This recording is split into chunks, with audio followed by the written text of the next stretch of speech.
na nararapat sa Kanya. Amen. Amen. Welcome everyone. Sa bawat isa, welcome po. Meron po ba tayong mga first-timers? Sige po, yung mga walang upuan, pwede po nating punuin itong banda dito. Marami pa pong bakante. Tayo po lahat ay uupo. Wala pong tatayo sa likod. Ako po. Yan, very good. Thank you. Praise God. Okay. May mga baguhan po ba tayo? First-timer. Anyone? First-timer po. Welcome po. Welcome. Palakpakan naman natin si Lord sa buhay ni Sister May. Welcome po. Sa lugar po na ito, wala po kaming ibang tinataas, kundi si Jesus at ang salita ng Lord na nasa Bible. Lubos po kaming nagagalak sa Lord sa pagdala niya dito sa iyo. We welcome you. Okay. Lahat na po ba ay ready na? At kung sino yung naiihi, umihi na, igalang natin ang presensya ng Lord. Sa school nga, di ba? Pag meron mga bisitang paparating, pinaghahandaan natin. Amen? So, naniniwala ba kayo na sa atang galagitaan, narito si Lord, ang kanyang presensya? Amen. Kasama-kasama natin lagi. Very good. Okay? So, let us declare, tayo po'y tumayong lahat. I-declare po natin ang ating calling verse. Sa Luke 4:18 at saka 19, i-declare po natin ito ng buong puso. Okay? 1, 2, 3, ready? The Spirit of the Lord is upon me because He has anointed me to preach the gospel to the poor. He has sent me to heal the brokenhearted, to preach deliverance to the captives and to the blind, to set them liberty, the acceptable year of the Lord, Jesus, the anointed one. Sige po, isa pang palakpak. Hindi pa po tayo tapos. Let us also declare our JE1 culture. 1, 2, 3. I am a blessing. I am anointed. I am a deliverer. I am a good follower. I don't destroy, I build. I'm not seasonal. I appreciate everyone and everything. I am part of something big. I am in partnership with Christ. And I am not extreme. At lagi-laging dinagdag, I am not marites. Amen. Sige, pwede na po tayong umupo. Ayan. Inom po muna ako ng tubig. Excuse me. So today, ito po yung part 3 ng series na kung saan yung tema ay kapahingahan. Nung part 1, nung last Sunday, narinig natin yung pagsamo sa pahinga, no? Na sa ating mga pasanin at bigatin o problema sa buhay, hindi tayo nag-iisa. Doon natin nalalaman na kasama natin si Lord. Na kapag tayo'y lumapit sa Kanya, yung Kanyang pamatok, masusumpungan natin yung kaginhawaan doon sa mga kabigatan o problema na meron tayo sa ating mga buhay. Amen po ba?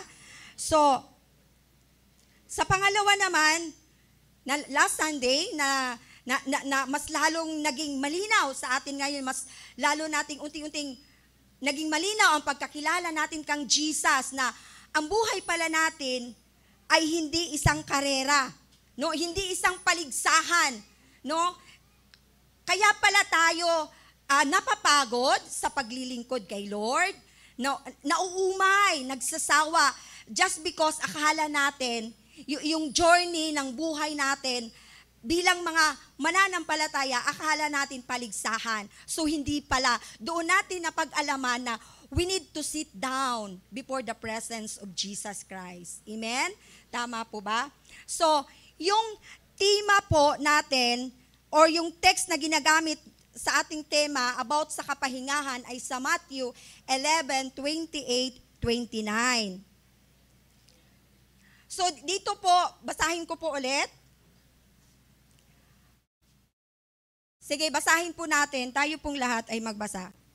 Sabi dito, sabi ni Jesus, si Jesus ang nagsasabi nito. Siya yung nagbigay ng invitasyon. Sabi niya, lumapit kayo sa akin. Kayong lahat. Tika lang. Sabi niya, kayong lahat. Ang bawat isa sa atin. No? So, ibig sabihin, walang exemption pala sa mga pagsubok, sa mga bigat o suliranin ng buhay. Tama? Part pala yun ng buhay natin. Tama po ba? Kasi lumapit kayo. Hindi lang ako, kundi ang bawat isa sa atin. Lumapit kayo sa akin, kayong lahat na nahihirapan. No? Grabe. Nahihirapan. At lubhang nabibigatan sa inyong pasanin. Ito po yung lubhang nabibigatan. Ito po yung kapag involved na emotional sa puso. Ano ba yung mga mabibigat na parang sa tingin natin ang hirap-hirap na hindi natin kayang pasanin? Siguro kapag sa isang pamilya ay magulo ang isang tahanan o broken yung relationship, tama? Iba ang epekto niyan sa puso ng bawat isa sa atin. Tama po ba? And then, pag may sa mga anak, yung marami, kamakailan lang nababalitaan ko na sa school ng National High School na merong estudyanteng nagpakamatay just because siguro hindi natin alam. Hindi na niya nakayanan yung bigat, yung hirap or may mga magulang, may mga cases kasi na hindi nila nararanasan yung pagmamahal o suporta ng magulang or inaabuso. Kaya ito yung tendency na mayroong suicidal thought, no? Kapag hindi nalalaman nila o wala silang relasyon kan Jesus o hindi nalalaman yung sabi ni Jesus na lumapit kayo sa akin, lahat ng may pasanin. Yun, nalaman natin yan nung unang linggo, no? Na ibahagi yan na kapag yung isa, na kapag sakay-sakay yung isa, tapos kung wala yung isa na kakatuwang, di ba mabigat? Pero kapag nariyan yung isa dahil dun sa pamatok, magkasama sila, gumagaan. Amen? So ngayon naman ay part 3. So bago tayo mag-part 3, tayo po'y manalangin, tayo po'y yumuko. Hallelujah. Marami pong salamat, aming Ama. Salamat po, napakabuti mong tunay. Kulang po ang lahat ng mga salita namin upang pasalamatan ka namin. Marami pong salamat muli sa pagkakataong ito, sa araw na ito. Holy Spirit, malaya kang kumilos sa aming kalagitnaan. Ako lamang ay iyong tagapagdala, gamitin mo lamang po ang aking buhay. Dalangin ko na ang bawat isa sa amin ay tumalima sa iyong salita. Salamat po sa iyong gagawin sa aming kalagitnaan. In Jesus' name we pray. Okay, part 3. Ang title po ng part 3 ay si Jesus ang katiyakan ko. Okay. So nag-Google ako, tama ba yung pronunciation ko? Correct me ah. So nag-Google ako ang meaning ng katiyakan kasi gusto ko maintindihan. Yung malalim. Ang sabi doon sa dictionary, ang katiyakan ay certainty. Isang bagay na tiyak, pagtitiyak, pagkatiyak, o kasiguruhan. Assurance ba? Tiwala. Pagtitiwala. Totoo. No? Yun pala yun. Yung katiyakan. So, naintindihan na natin, ano ang katiyakan? No, ibig sabihin, assurance. Ano yung assurance ng buhay mo, ng buhay ko, ng buhay natin? Saan nakalagak? No?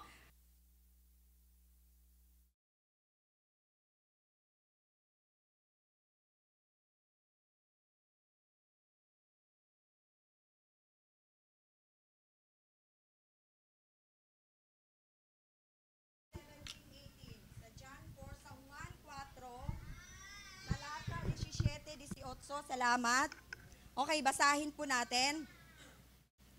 1, 2, 3. Sabi dito ng babae, di ba nalaman na natin na si Jesus ay kausap niya dito yung isang Samaritana. Nung si Jesus ay napagod rin. No? So sabi dito, nung nagkaroon na sila ng conversation, sabi ng babae, wala akong asawa. Sagot ng babae. Sinabi ni Jesus, tama ang sinabi mo, wala kang ang asawa.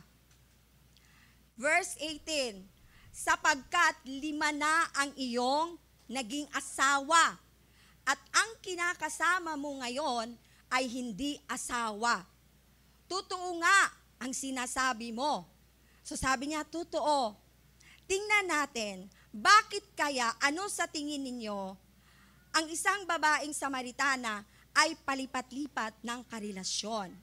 Ibig sabihin lang, naghahanap siya perhaps ng assurance or katiyakan sa kanyang buhay na akala niya doon niya matatagpuan sa pakikipagrelasyon ng iba't iba. Hindi sila kasal Malinaw dyan Sino po dito mahilig mag-boyfriend? Ha? Hoy, hindi ka nag-iisa nung panahon ng kabataan ko. Isa rin ako. Nasa pag-aakala doon natin sa relasyon sa boyfriend, no? No, matatagpuan. Ay, assured ako dito. Ano po? So, yes. Kaya gayon. So what about us? Kaya ganito yung babaeng Samaritana. Base ba rin ba tayo sa galaw ng mundo na doon natin nakukuha yung ating katiyakan doon sa sikat ka sa school? Ay, sobrang bilib ko sa aking sarili dahil ako'y magaling. Ba't kayo natatawa? Diba? Doon, kaya ba?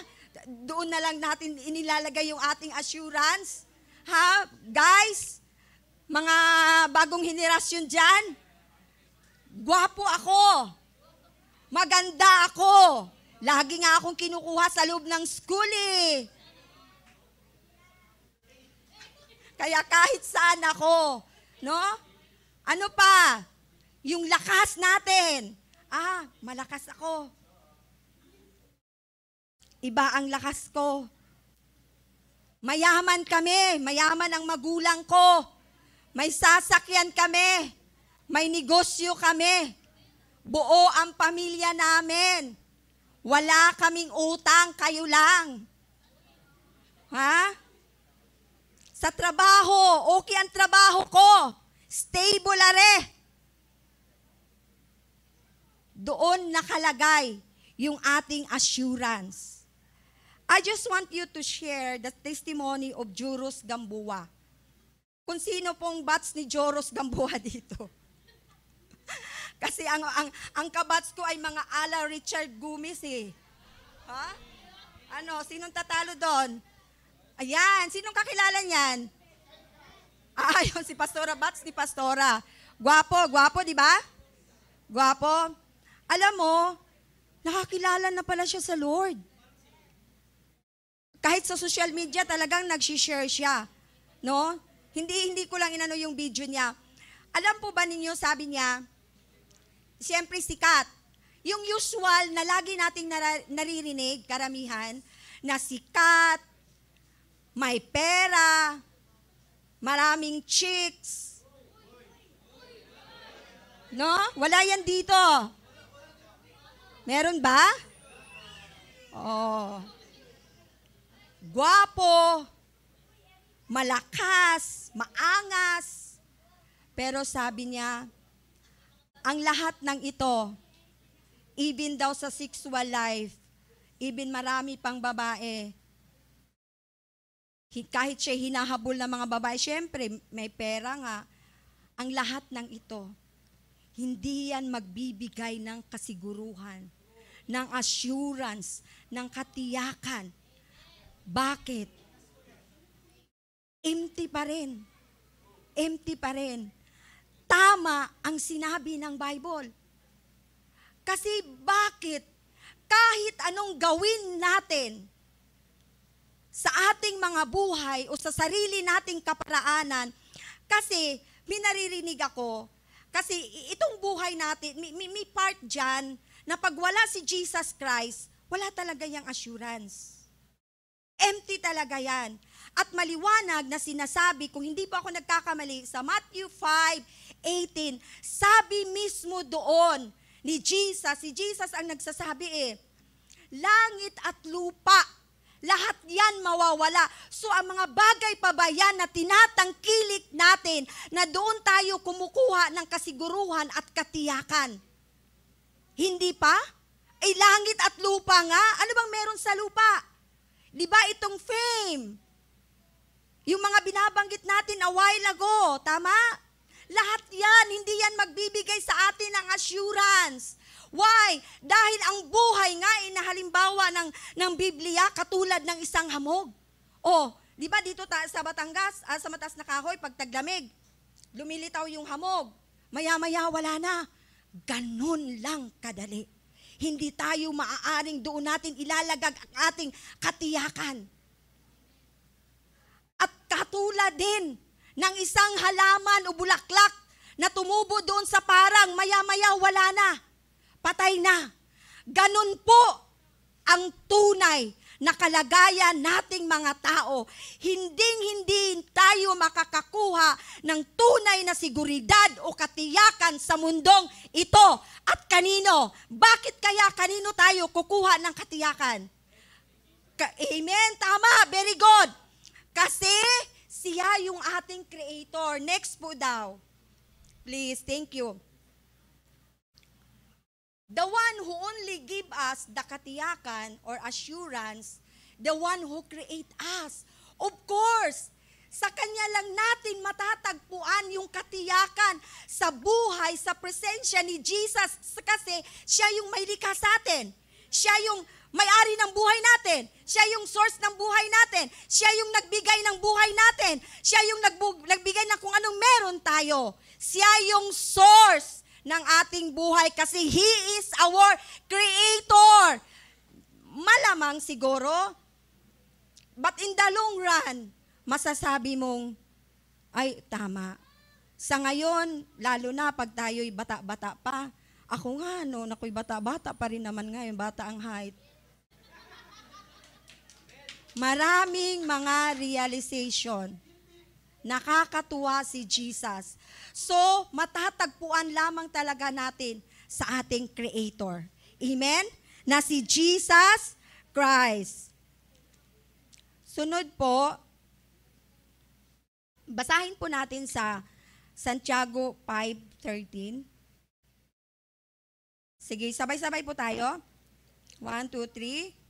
May paghihirap ba ang sinuman sa inyo? Manalangin siya. Nagagalak ba ang sinuman? Umawit siya ng papuri sa Diyos. So, anong sabi ni Santiago, ni James? Talagang si James ay man of God talaga. Thank you, Lord. Thank you.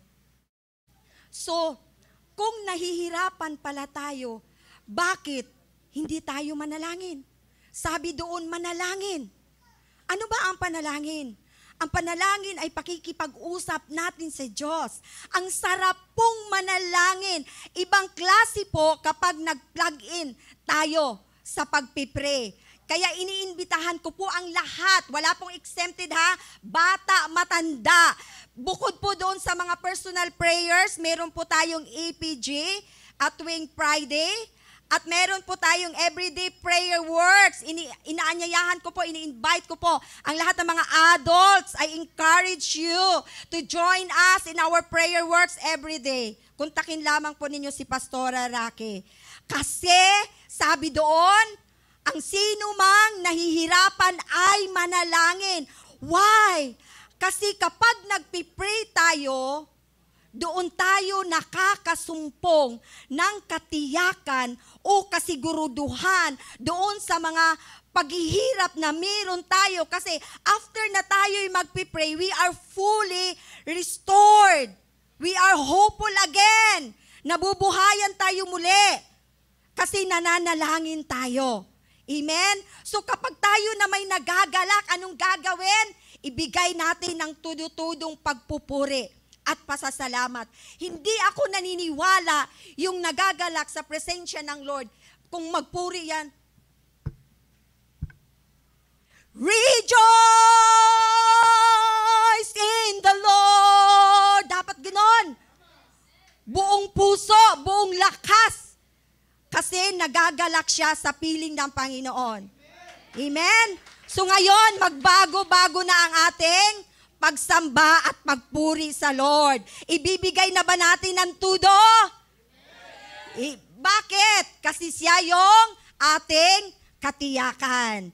Yun yung mga malinaw na tumatanggap ng revelation, si Jesus, ang kasiguruhan ko, ang katiyakan ng aking buhay.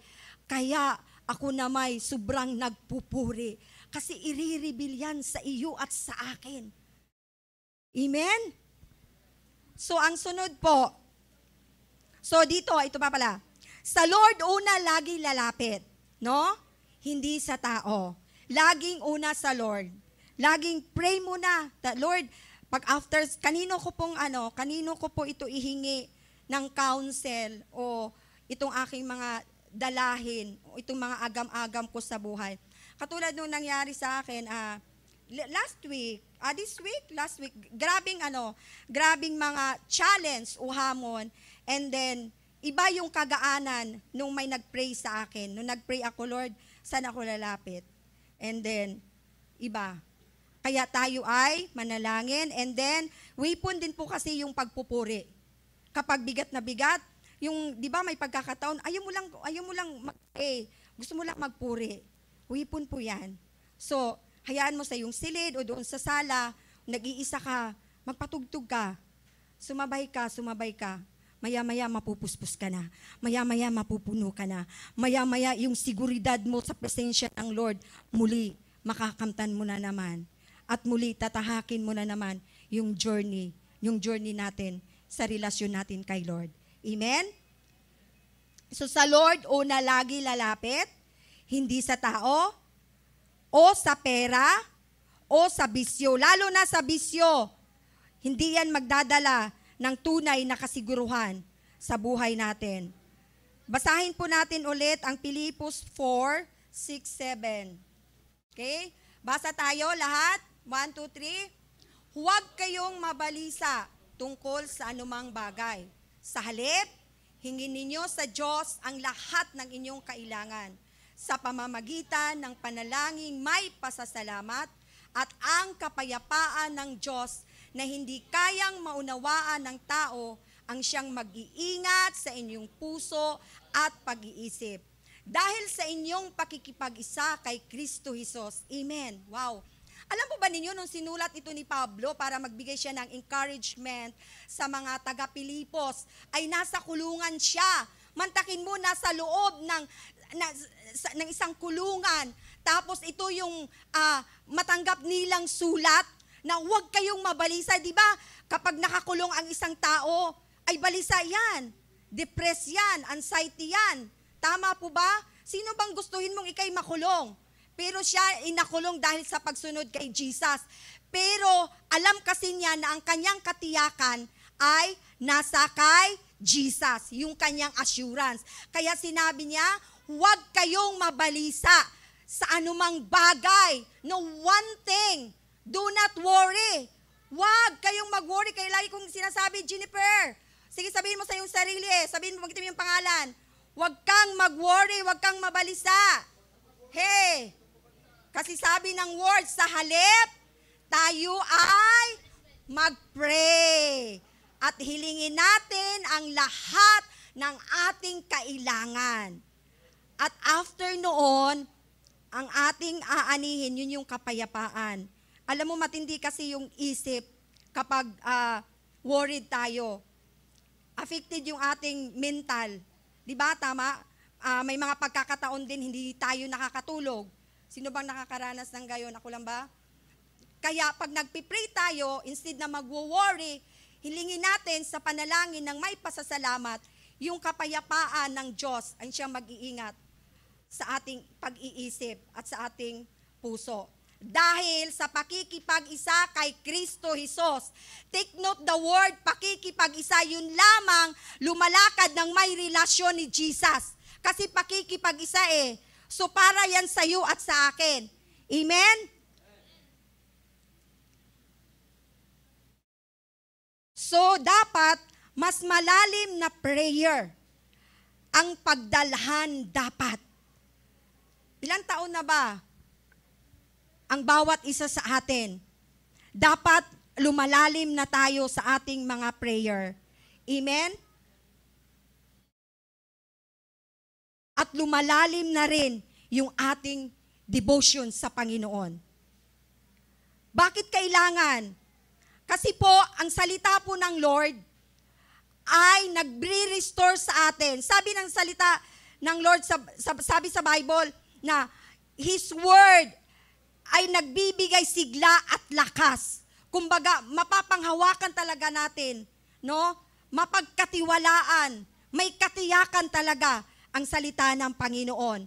So, kailangang lumalim yung ating pagdidevotion sa Panginoon. Amen? So, I just want also to share this testimony sa isang woman of God na kahit noong ako'y nasa Korea pa, nababasa ko na ang ilan niya mga books. Makisuyo po. Yan. Siya po si Stormy Omartian. Is the best-selling author of The Power of Praying.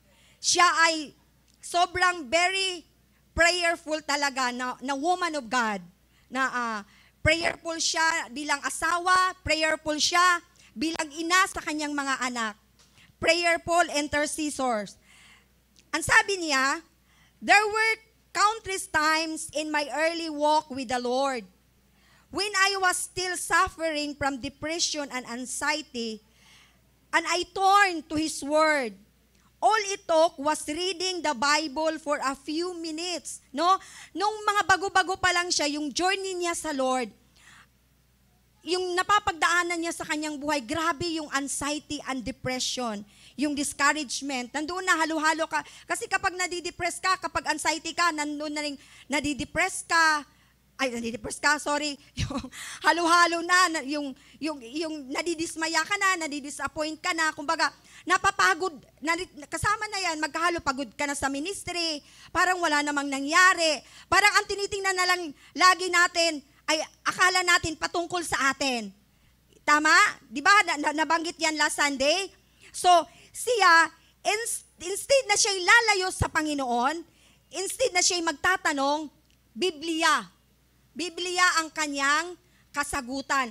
Alam mo, ilang minuto lang siya nagbabasa ha. Sa ilang minuto yan, tingnan mo ang pag-equip sa kanya ng Lord. So tayo guys, sumunod tayo sa kanilang mga halimbawa. Tayo pa kaya? Hindi din natin gagawin yan? Tingnan mo siya, grabe ang ginawa sa kanya ng Lord. Dati siyang nagsasuffer sa anxiety and depression dahil lumalim yung devotion niya sa Lord. Nag-umpisa lamang siya ng 3 minutes. Gaano kasaglit yon? Ay ako hindi ko kaya yon. Kasi gusto ko talaga, parang ang isang verse pa nga, isang linggo eh. Gusto ko ninanamnam, parang Lord, gusto ko maintindihan. Pero ang sa kanya lang, yun yung baling resources niya para doon sa kanyang anxiety. Yun ang nagiging, ang tawag niyan, gamot. Kasi alam niya na ito yung katiyakan ko, ang salita ng Lord.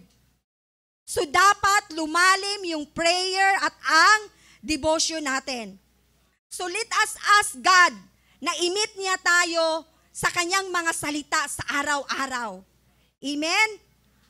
So dapat kay Jesus ilagay natin ang ating katiyakan sa papamagitan ng panalangin at sa devotion.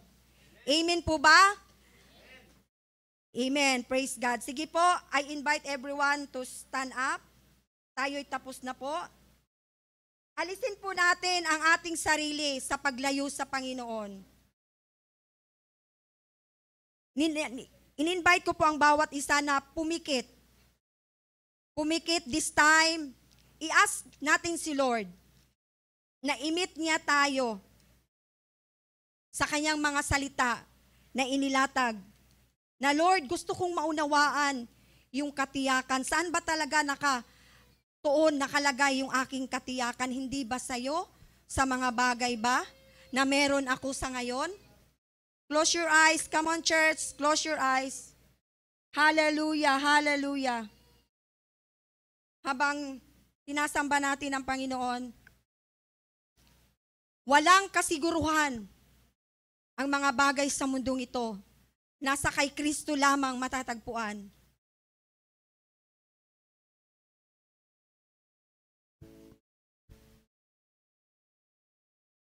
Let us close our eyes. Kausapin ninyo si Lord. Kausapin ninyo si Jesus. Holy Spirit, touch their hearts right now.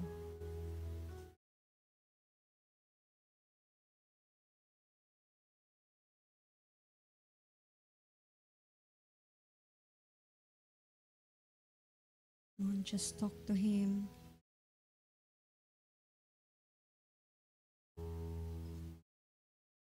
Ipaunawa niya sa'yo na siya ang katiyakan.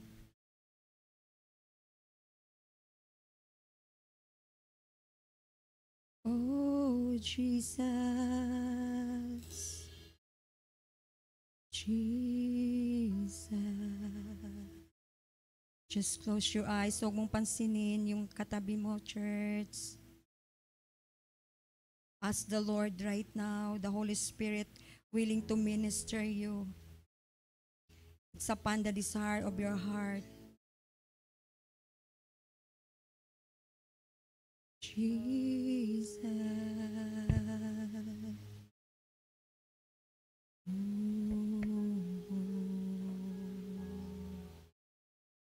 Ushikararara shande. Ushalalala shiende. Shikararara shalalala shande. Holy Spirit, reveal to them kung saan ang tunay na assurance para mas lalong maging malinaw sa buhay ng bawat isa sa amin. Panginoon, sa mga magulang na narito, sa mga kababaihang narito, sa mga kalalakihang narito, sa mga kabataan, na ang seguridad, ang katiyakan ay nasa piling mo.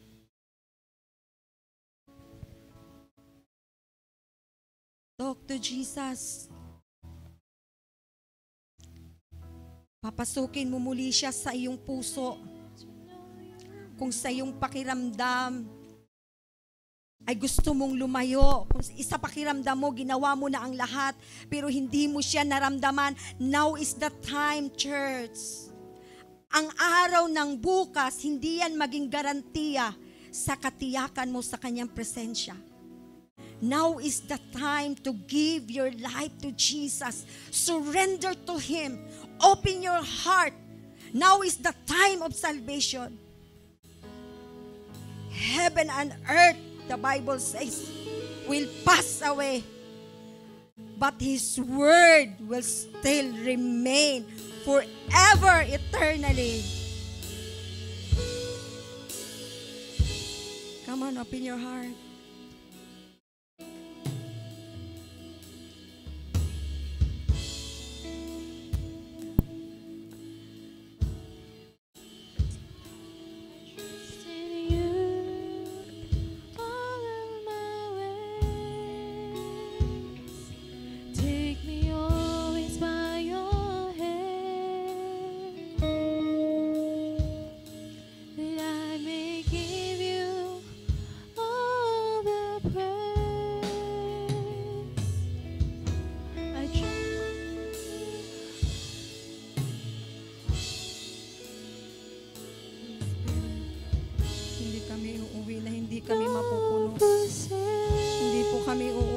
Sa lugar na ito na hindi mo kami pupuspusin.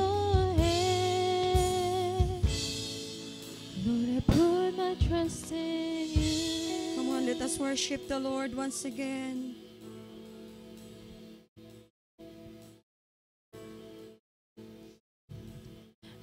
me live to worship you. Help me live to honor you. Help me live to know you more. Lord, you are Lord. I adore.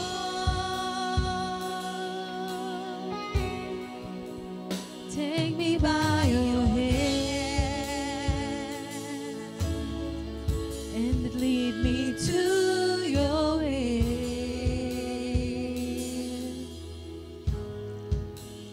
I can't live without you.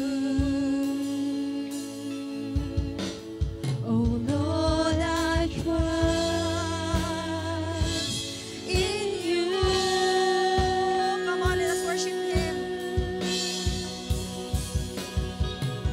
I trust in you all of my days. I trust in you all of my ways. Help me live to know you more, that I may give you all the praise. I trust in you, all your promises. You'll never leave me, nor forsake. Take me always by your hand. Lord, I put my trust in you. Lord, we trust you, Jesus. We trust you, Lord. Oh, Rabakata, Shika, Rabakanda. Sino dito na hindi pa tinanggap si Jesus? Come forward. At kung ikaw gusto mo muling mag-apoy, come forward. Oh, Rabakata, Shika, Rabakara, Bakanda, Shika, Rabakaya, Shika, Rabakara, Bakaya, Shika, Rabakanda. Come on. In the count of 1, 2, 3. Ikaw po ay pumunta sa harapan kung gusto mo muling mag-apoy sa Diyos. At kung ikaw hindi mo pa tinanggap si Jesus bilang Panginoon at tagapagligtas, ngayon ang araw ng kaligtasan, hindi ang araw ng bukas. Hindi yan magbibigay sa atin ng kasiguruduhan. Ngayon ang tamang araw na desisyon natin sa Panginoon. Kung hindi mo pa lubusang ibinigay ang puso mo sa Panginoon, now is the time to surrender. Hallelujah. Shikatarabakate shukorobukanda. Sabay po sa akin ang bawat isa. Panginoong Jesus, ibinubukas ko po ang aking puso. Narito ako. Isinusuko ko Sinusuko ang mga bagay ang mga bagay na hindi nagbigay ng katiyakan sa na akin. hindi nagbigay ng katiyakan sa akin. Patawarin mo po ako. Tawarin niyo po ako. Mula sa oras na ito, Mula sa oras na ito, maghari po kayo maghari po kayo hanggang sa iyong pagbabalik. hanggang sa iyong pagbabalik. Pananahanan mo po Panahanan mo ng iyong santong ng espiritu iyong Santong Espiritu ang aking buhay ang aking buhay. mula sa oras na ito. Mula sa oras na ito. In Jesus' name. In Jesus' name. Amen. Hallelujah, hallelujah, hallelujah.